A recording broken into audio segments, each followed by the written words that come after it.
हमें ज्वाइन किया है president Okara press club Shahbaz Shaheen साहब ने। जी thank you so much Shahbaz साहब फॉर योर टाइम। शहबाज साहब क्या कहना चाहेंगे, उकाड़ा की क्या सूरत हाल है? डीसी साहब डीपीओ साहब बड़े एक्टिव नजर आ रहे हैं फील्ड में। देखें, सैलाब के मामलात में दरिया रावी और दरिया सतलुज उकाड़ा जिला से गुजरता है और अभी तक 1 लाख एकड़ से जायद जो है फसलें वो तबाह और बर्बाद हो चुकी हैं और इसमें 2.5 से 3 लाख लोग मुतासर हुए हैं। लेकिन खुशकिस्मती ये है कि कहीं पे कोई ऐसा इंसिडेंट वाकया पेश नहीं आया जिससे जान किसी की चली जाए। लेकिन कमो बेश जितना किसानों का नुकसान हो गया है उससे बेरोजगारी बढ़ गई है, माल मवेशियों के लिए लोगों के पास चारा नहीं है, बच्चों को खाना खिलाने के लिए पैसे नहीं है। ये सूरत हाल इतनी बिगड़ती जा रही है, अब अंदाजा लगा लें कि 1 लाख से जायद लोगों ने नकल मकानी अपनी मदद आपके तहत की है और रेस्क्यू ने जो लास्ट हमें फिगर दिए हैं वो 12,000 लोगों को उन्होंने रेस्क्यू किया है और 14 कैंप इन्होंने लगाए हैं दरिया रावी और दरिया सतलुज पे। और 14 कैंपों में अगर मैंने सरकारी बात भी इनकी उम्र से मान लूं कि 1036 लोगों को ये खाना खिला रहे हैं या कैंपों में लोग मौजूद हैं, तो मुझे ये बताएं कि जो मुतासरीन इतने सैलाब से मुतासरीन हुए, मुतासरीन सैलाब, उनकी आप 2 से 3% भी ये लोग नहीं बनते। मकसद इन्हें खाना खिलाने का नहीं है, मकसद इन्हें पंजाब गवर्नमेंट को 2-3 चीजें देखनी पड़ेगी कि एक तो इनके जो माल मवेशी बच गए हैं उनके लिए उनके पास फसलें, इनके आसपास फसलें तबाह हो चुकी हैं, उन्हें चारा देने के लिए मौजूद नहीं है। बच्चों के लिए इनके पास कई घरों के छत्ते नहीं है।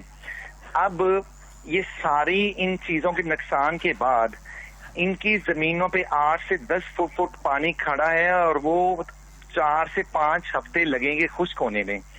अब ये जो चीजें इनसे चल रही हैं, इनसे इमराजी जो मूजी इमराज है वो फूटेंगी।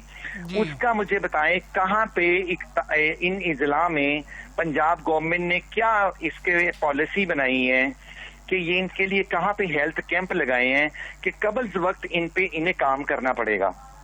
रही बात अगर इस पे ये काम नहीं करते तो इसमें मूजी बीमारियां इतनी हो जाएंगी कि इन्हें संभालना मुश्किल हो जाएगा।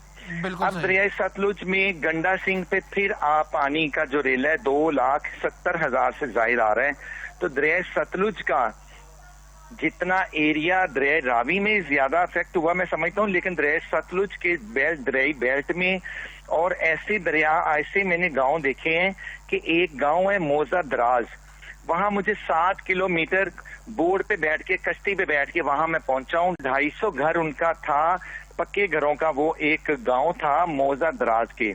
अब उधर घर 30-35 घर खड़े हैं, चारों तरफ से उनके घर मस्मार हो चुके हैं। ऐसे भी इलाके हैं जहां पे लोग इंतजार कर रहे हैं किसी भी मुखैर हजरात का, इंतजामिया का, और वहां पे कोई लोग नहीं पहुंचे।